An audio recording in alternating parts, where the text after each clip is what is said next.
Hopefully you've been able to work on some of the ideas from the last session, and it's my aim today to take these concepts a stage further. What we're going to be doing is using the modes we've learnt so far and applying them to a 2-5-1 progression to create bass lines in some more musical styles.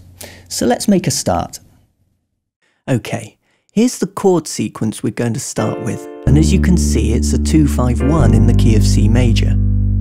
Looking at the types of chords we're dealing with and linking these chords back to the modes we've looked at so far, we can associate a minor 7th with the Dorian mode, a dominant 7th with the Mixolydian mode, and a major or major 7th chord with the Ionian mode, which, as we know, is the major scale.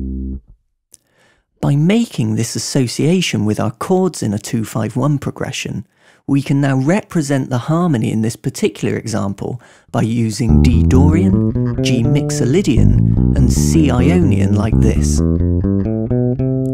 Using these modes, we can now fully outline the sound and character of a 2-5-1 progression, one note at a time. See, even without the chords played, you can clearly hear the sound and distinct resolution between each of the chords. So, to start with, let's apply this concept and use it to create a walking bass line with a jazz feel. Here's the exercise we're going to play. As you can see, it's an 8-bar vamp that's repeated to make 16 bars in total. And notice how we've doubled up the length of each of the chords in this 2-5-1 sequence, allowing us to play crotchets or quarter notes on every beat of each bar. At the heart of this exercise are each of the modes played either up or down through a 1-octave range, so it should be easy to play.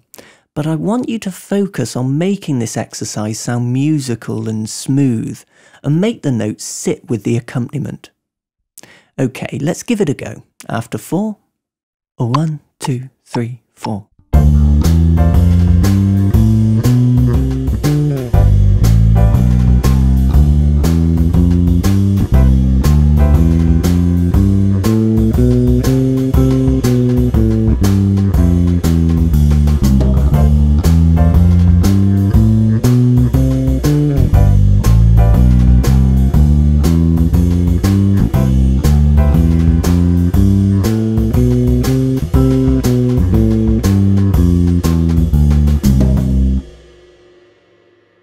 Okay, staying with the same feel, here's our next exercise.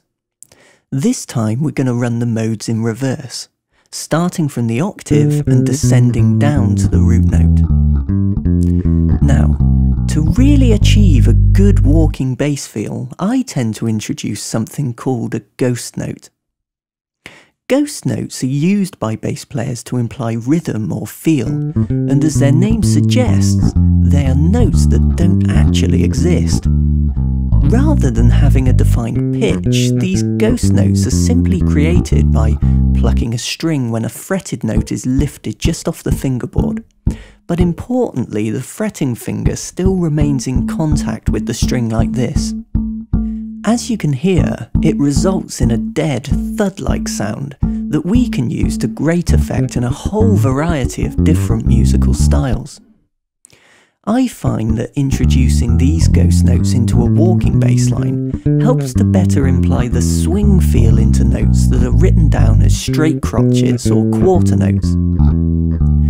Let's give this exercise a try and see if you can incorporate some ghost notes. But don't overdo it, and remember to keep your place in the music, as the accompaniment won't wait for you. Okay, ready? After 4, a 1, 2, 3, 4.